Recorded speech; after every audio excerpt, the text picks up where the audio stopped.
So welcome to this week's episode of Leaders on a Mission, where I'm joined by inspiring leaders driven by the impact of creating a healthy and sustainable world. Now, in today's episode, I'm joined by Rob Hranac, CEO of Hranac, a mission-driven soil microbiome company, really developing a novel technology platform to help farmers drive better yields with a lower financial and environmental cost.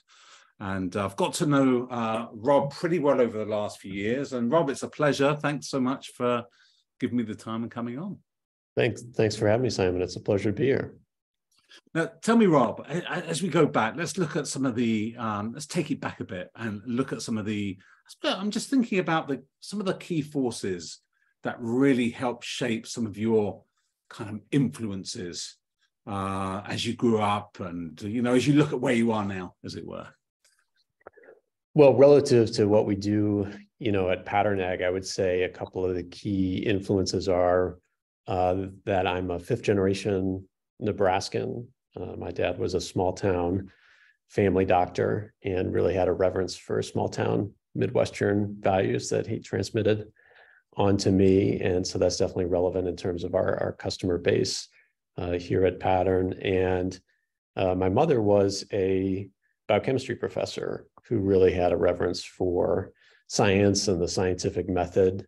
And of course, that definitely rubbed off on me as well in terms of what I decided to do with my career. I, of course, decided to do neither, but am an engineer by training and have kind of a combined background in electrical and environmental engineering. And what I've really looked at and what we do at Pattern is understanding how to analyze large-scale environmental systems and drive value from digital products around that. And so those are definitely some of the reasons that I think Pattern fits with my background. Yeah. But what got you into that in the first place then? Well, to me, what's I think really interesting, right now in the world from a mission perspective is really thinking about this broader concept of the Anthropocene, this idea that we're now in this geological epoch that is, shaped by human impact, very fundamentally. And that's something that I think, we need to acknowledge that that's the reality today. And we also need to get better at how we have that impact, fundamentally. And that's really what's driven me, career-wise in terms of my interests. And what has really been the opportunity over the last couple of decades has been digital technologies, both sensors and software that help us understand, how do we have a positive impact on the overall, environment fundamentally. And what I've really focused on is developing businesses that help us, shape the environment in a healthier and safer and more productive way, fundamentally. Yeah. And what industries? Because it wasn't always agriculture to start with, right? It was quite broad and clearly broad application in terms of from an engineering viewpoint. So, what industries have you played in? Broadly speaking, what I've worked on is bringing digital technologies and particularly precision sensor technologies to large industrial verticals, fundamentally. And so I've worked in the more of the kind of built environment space, particularly on transportation systems. The company that I was at prior to Pattern is a precision GPS company that helps drive some of the new autonomous systems out there, kind of an interesting interplay between the ag vertical and the automotive vertical in the sense that what that company does is it takes a sensor that was really pioneered in agriculture and mining, this centimeter accurate GPS sensor. That's what's used in a lot of the big, auto steering systems for combines out in farm fields and has been for a while, for, a decade plus.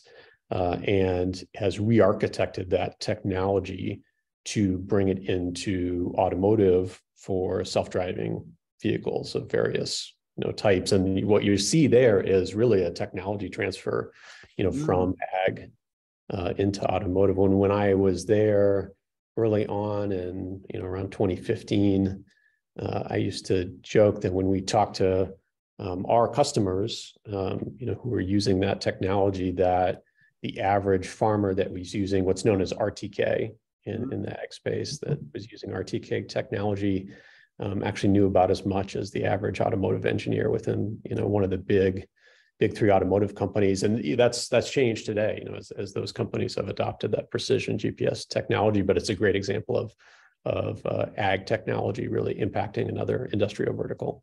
Yeah, absolutely. And it's funny, I just thought, with all the talk about the driverless cars and the GPS technology, I thought I would have been witnessing some of this stuff in the UK by now. But I don't know what it's like over, where you are at the moment, and how far away we are from, from that fully autonomous vehicles. But I haven't seen any of it yet. Well, I still do a little bit of advising in that space. I would say we're kind of in the trough of disillusionment and the hype cycle model for the technology. But if you come to San Francisco, you can go see driverless cars in action. Right now there's a fleet of maybe on the order of 100 to 200 vehicles in San Francisco from a couple of different companies that are performing commercial autonomous taxi ride-hailing services, as we speak here. And really, it's a matter of continuing to scale up that technology, which there are a lot of challenges around, but it's here today, depending on where you visit. Yeah, no, great stuff. And look, prior to you joining Pattern, maybe give me some context, maybe in that last role, or a role that you did beforehand around, a reflection on some real key learning or key job that you did that you really enjoyed, that set you up for the role with Pattern. Well, what I've done since I've been out here in California, I came out here maybe 2 decades ago for engineering grad school at Cal. What I've really done is helped early stage companies get to market and then scale fundamentally. And what is always, exciting to me at the early stage is, how you need to think creatively around the go-to-market strategy and the scaling challenges. And so, oftentimes, when you have a technology platform, it's not obvious how you create value, in a new market with that platform. And that discovery process, I think, is always really exciting and really interesting. It's challenging, obviously, but it's something that, I've really enjoyed. Going back, to a specific example, this discussion we had about that precision sensor technology is a good example. Really, the conventional thinking was that sectors like ag and mining, this was back in 2015, were sort of the obvious places to go to market with that technology, because that's where it had been, previously. And there's still room to scale that technology for sure in those sectors. And the idea even that, there would be the potential for, truly, self-driving vehicles in the future, autonomous driving vehicles on public roads, was still considered a little crazy. I know the board at my prior company thought that it was a little bit crazy. But what's happened, obviously, is that's gone from this is kind of a crazy idea to this is just a matter of time until it's going to happen. And that market is huge. That automotive market is huge. And so you have to make those kinds of, contrarian bets fundamentally when you're thinking about taking a technology and building a go-to-market strategy, because it's not obvious, at the time. It seems obvious always in retrospect, but not at the time. Absolutely. Yeah, lots of risks, no doubt, to assess and to weigh up, as it were. And but Pattern Ag was your first CEO gig, though, right? That's correct. Yeah. Prior to that, I'd really served in kind of the go-to-market sides of the business and the operational sides of the business, but never as the CEO until Pattern. Great. And tell me just a little bit for the viewer, a little bit about Pattern, specifically around, what you do and what problems you solve. Yeah. So, fundamentally, the technology that we are bringing to market is a biological analytics product for farmers. It's driven by DNA sequencing. And what we do is we take about a pound of soil from a farm field and we run it through a DNA sequencer. And then based on the biological data that we see. We get about 1 million DNA reads per acre, roughly, with our technology. And based on the biological data that we see from those DNA reads, we give farmers advice on what agronomic inputs they should put on their field: seed, fertilizer, crop chemistry, new microbial solutions. And what's really revolutionary about that technology for farmers is that it's highly predictive in a way that they just haven't had before. If you look at most technologies in ag today that are digitally focused, typically they're doing what agronomists have done in the past, which is they're phenotyping the plants. So you're kind of going out in the field, and agronomist is kind of your plant doctor, and they're looking at a plant and saying, oh, this is having some sort of stress from a disease or a nutrient deficiency or something like that. Let's go do something about it. But when you're doing that, you are in recovery mode. Whatever impact has already happened enough that you can actually see it in the plant itself. And essentially the vast majority of digital agriculture solutions, like imagery, for example, that's what they're doing. They're phenotyping the plants and trying to discover what's going on. What's unique about genotyping is the same thing that is unique about kind of any DNA-based technology, is that it can tell you about the potential of life ahead of time. And so at the scale that we operate at, farmers have never been able to go actually look at the biology that's in their field ahead of time. We typically pull sample cores either after harvest or before planting, and then get in front of all of those decisions about what seed do I buy, what chemistry do I put down, before it actually has an impact on the plant. And so what we say is we're really pioneering this field of predictive agronomy, where you can look ahead with very high confidence and say, okay, this is what's going to happen in the future biologically in this field. And that's a really unique technology that's been enabled by lower cost DNA sequencing. And the value to farmers is it just makes them more profitable fundamentally right now, because they're kind of with their agronomists kind of making a guess at what they should be planting and protecting based on past history, instead of knowing what the future is. There's a lot of low-hanging fruit to go make them more profitable fundamentally. Amazing. And when was the company set up? So we're about 4 years old. We were founded in late 2018. We've been in market for about 3 years right now. We focus 100% on a US Midwest customer base as of today, and we focus 100% on corn and soybean crop systems. So kind of the big production row crops in the Midwest. Great. And so if you're a farmer, what are some of the kind of benefits, if you were taking one of your customers, for instance, and looking at they use your analytics platform, maybe give us a sense on how this has really benefited them. We find our customers are typically either spending money on agronomic inputs that they don't need, or they're failing to spend money to protect their crop from risks that they can't see. And so those are the two areas that we help them with fundamentally.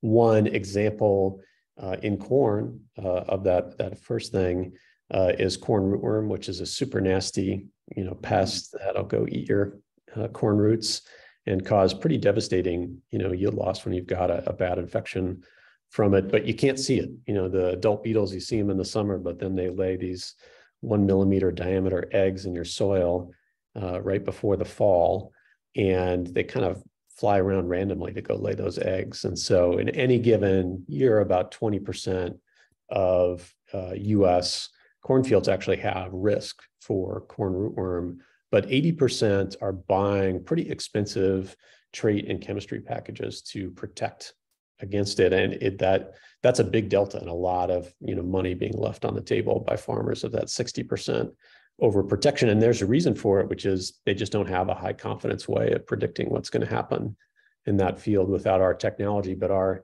DNA sequencing technology is so precise that we can go pick up one of those 1 millimeter diameter corn rootworm eggs in a 1 pound bag of soil and predict with 90% 90+% confidence as to, what's going to happen in a field next season.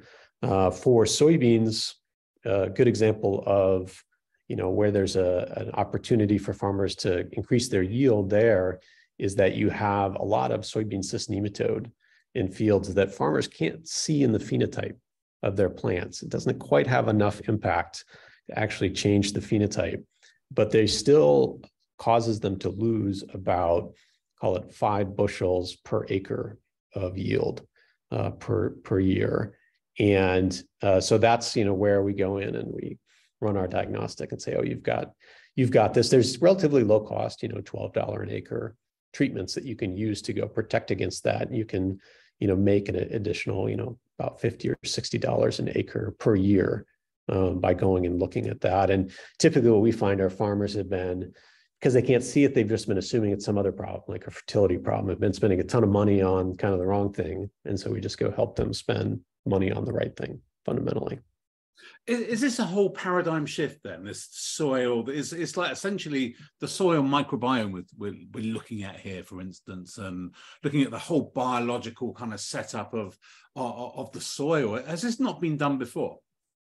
If you look, historically, we've looked at soil geochemically. And so, for a long time, we've understood kind of the basic physical properties of soil and farms that matter, things like, drainage, aggregate size, that sort of thing. For maybe a half century, we've had analytic chemistry tests that can look at, basic nutrient properties of a field. NPK is typical in farming as to what farmers typically look at. What we really haven't had, and it's kind of crazy that we haven't had it, is a full-scale biology analytic for a farm field. And so, farmers today know with incredible precision what seeds they're planting. Those seeds, their full genomes have been sequenced. Generally speaking, they've been engineered for optimal performance.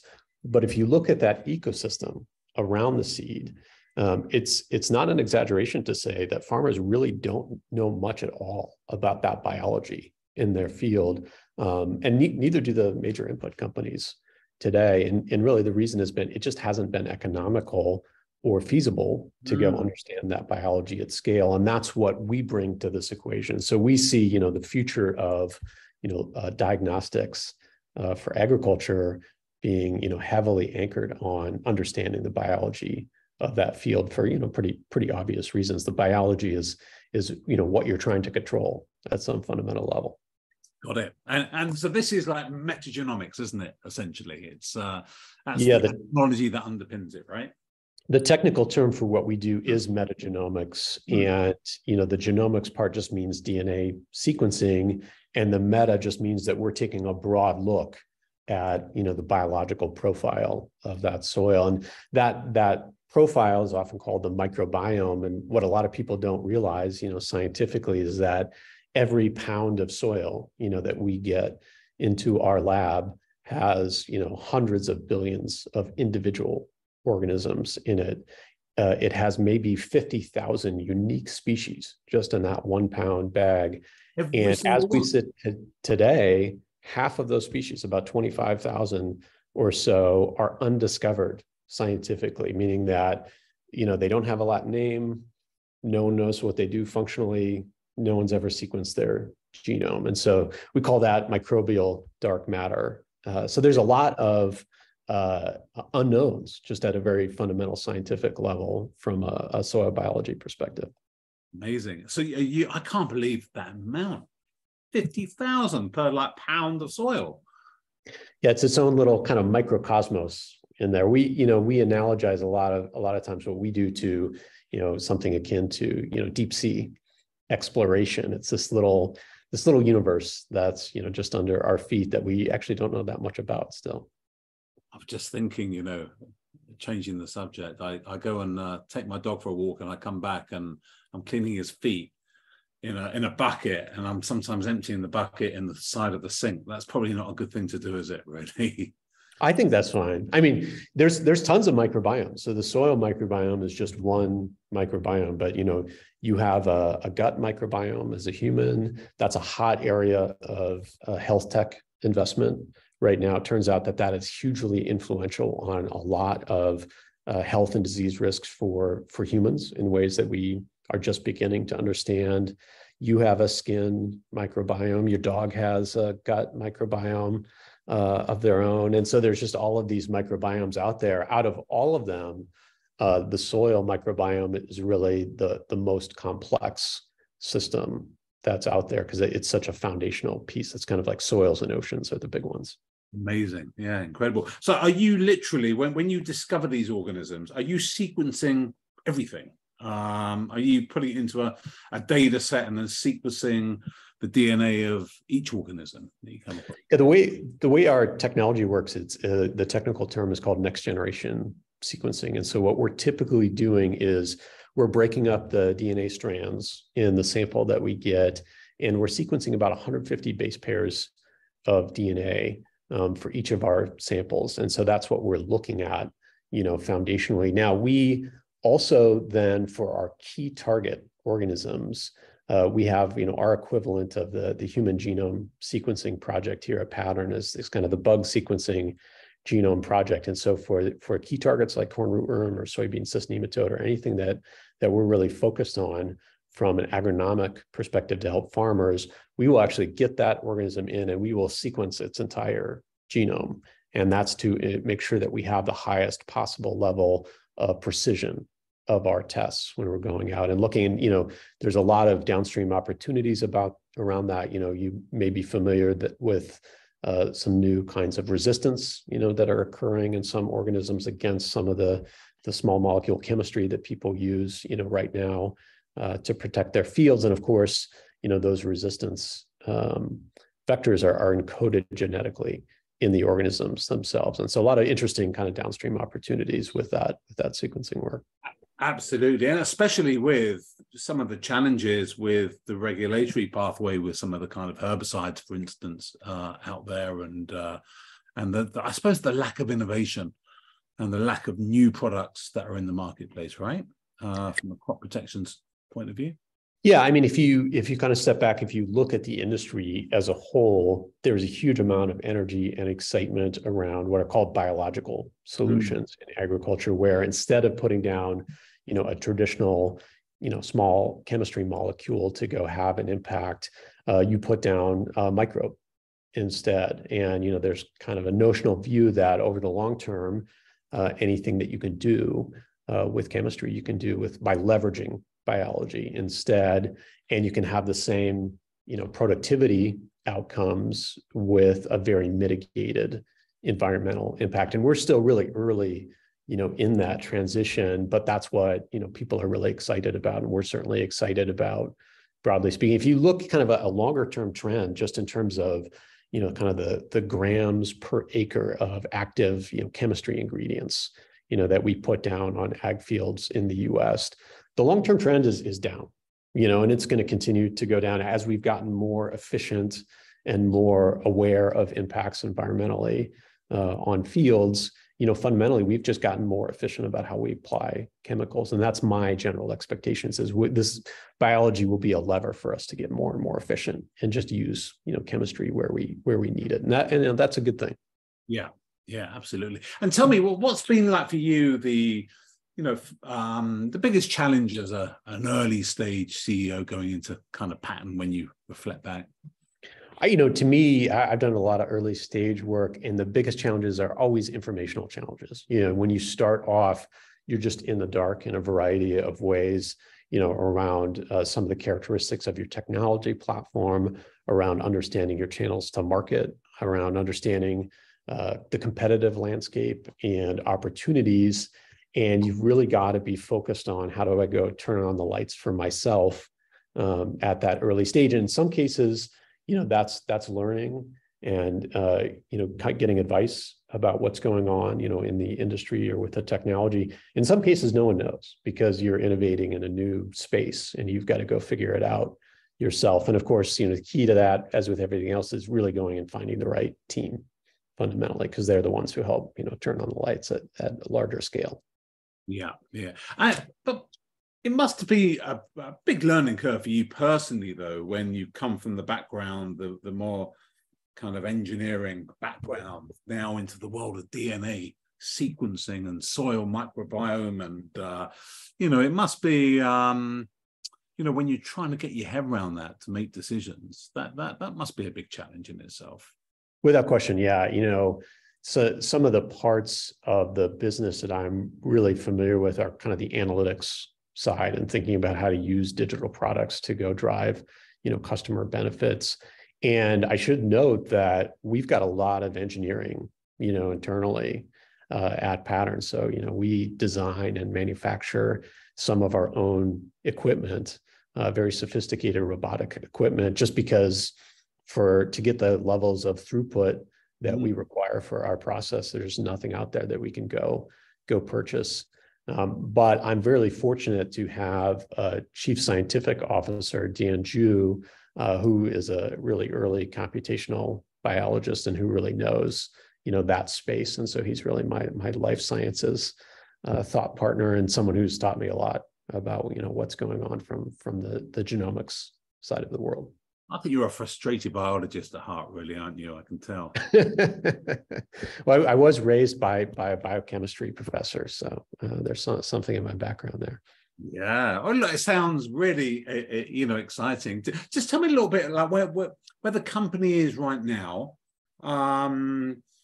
Where you see what are your hopes and dreams for Patnag?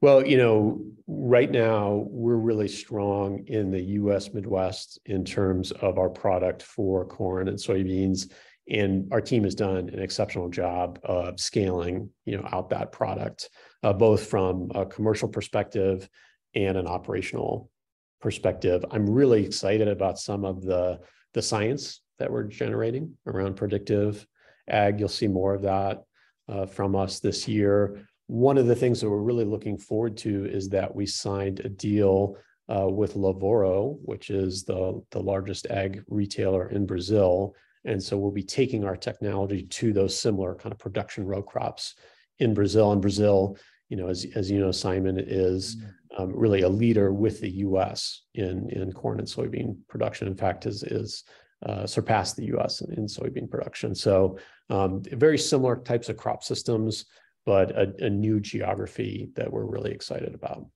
Fantastic. And does that, do you have to start analyzing all that data first in order to be as effective in Brazil? If you think about all the work you've done with sampling the data in the Midwest, do you have to replicate that and start building up huge amounts of data libraries? Yeah. If you look at just kind of the raw data overlap in terms of the organisms that matter biologically in fields, there's kind of like a 2/3 overlap between the U.S. and Brazil, but 1/3 are quite different. Brazil's a much more tropical climate, broadly speaking, so you would expect a fair amount, of differences from that perspective, and there are. But really, the key is understanding the product from a customer perspective, and the farming operations and cultures are very different in Brazil and the US. And so that's where a lot of our focus is right now, is working on making sure that we can translate some of the value propositions that we've developed in the US into a Brazilian context effectively. Great. That sounds like a great market opportunity. Yeah, we're really excited about it. We've had some trips down there, talked to some of the growers down there, and we think there's a huge opportunity for our product in Brazil. One of the interesting things about the agricultural system there is a huge appetite for biological solutions. So there's some farmers there who have really gone all in on putting down microbes, in some cases just totally exclusive of any kind of chemistry on fields. And so there's a lot of interesting opportunities for a biological analytics product for sure. Great. Yeah. And what about anywhere else in the world, like, on the radar, as it were? I mean, clearly that's a big geography, big opportunity, but I'm thinking longer term. Yeah, I mean, our vision as a company fundamentally is that we're working to develop the first global map of the soil microbiome. We think that's such an impactful data layer and biological system that we really need to have better tools to understand it, at scale fundamentally. And that means, for us, all geographies, all crop systems, someday. So that's the vision that we have. We think one of our strengths have been that we're very focused in terms, particularly of crop systems. We've only done two. We've only done one geography so far. Brazil will be our second. And we intend to stay, relatively focused. We think that's the right way to expand from a product perspective. There's a ton of acres in the US and in Brazil just on those, two crop systems. So there's a lot of market opportunity there. But yeah, someday we want to do, West Coast specialties. Europe is often, a question we get because there is a lot of regulatory pressure in Europe to leverage biology more and decrease the use of, chemistry in particular. We still haven't found a compelling go-to-market opportunity there for our product, but it's something we're watching. Yeah. Just a couple of things as well. You mentioned about team, as well. Pat and Egg are a very mission-driven company, right? I mean, you exist to solve a problem, right? And your innovative solution is, it's about having impact, isn't it? As it were. When you're building team and you're thinking about, building culture, what for you, the main things or the things you need to do in order to build a culture? How do you go around doing it? Well, there's a lot of, vectors that, you really have to think about when you're building an effective, team culture. I think, one of the things that I think about is hiring, and really who are we hiring for? And, in terms of our mission and our values, we really try to hire in alignment with both of those things. And so to give you two areas that we look at when we're bringing people on, I mean, number one, we want people who are mission driven, around thinking about how do we do a better job of increasing productivity in agriculture while minimizing the impact that we have, on the environment. And so what we found is that, people who are interested in that, they're the ones who really go, put in the extra weekend day, working on a problem, push harder because they care about that. We're also looking for people who are, kind of hard driven, capitalists fundamentally, because, at the end of the day, our goal is to go help our customers make more money. And we really align our technology stack around the very hard-bitten, idea that economics are what scale. And so we're looking for people who are both, mission-driven and very focused on thinking about, capitalist scaling models. Yeah, great. Tell me though, if you're mission-driven, because you mentioned about hiring for the mission, in your experience, are you always more likely to get a more cooperative team player if you are hiring someone who is generally mission-driven? I don't know about cooperative necessarily, but I think that, people with the resilience that's required, in a startup environment is typically what you get out of a more mission-driven person. I think, kind of cooperation and teamwork is sort of a separate vector that we look at in different ways in our hiring process. But I would say, someone who's very resilient. Yeah, absolutely. Because you need to be in an early stage, business. And at what point do you start transitioning from being a startup in your mind? Yeah, it's a great question. Kind of a fuzzy. It's always sort of a fuzzy, line in terms of when are you early stage, versus growth stage. I think is sort of the transition point that a lot of people talk to. But you're looking for repeatability in your technology and your economics, as a company fundamentally. And the more repeatability you get, there's not a hard break point, but there's a clear, transition as you get more repeatable in how your business works. And that's what happens internally with your systems and culture as well. You get more systems and more repeatability in how those systems and work fundamentally. Yeah. So if you joined the company and it had, it was probably around the 0 or 1 out of 10 from a systems and processes in place, where do you think it is now with you at the helm after a few years?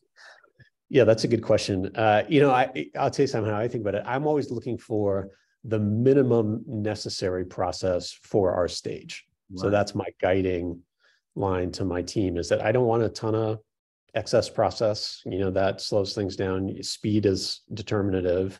But I want us to think about, okay, what's kind of the minimum necessary process that we have, and scale that by stage. And, I don't know, I don't want to necessarily give the folks like a number score for when I joined. This extremely early stage. It was maybe on another model. It was kind of a storming team building, model, and we're working on performing right now. Yeah, great. No, that's great. I'm going to just finish off with just a couple of quick fire questions, right? And what advice would you give to an early stage CEO, an early stage ag tech company that was starting out in the space?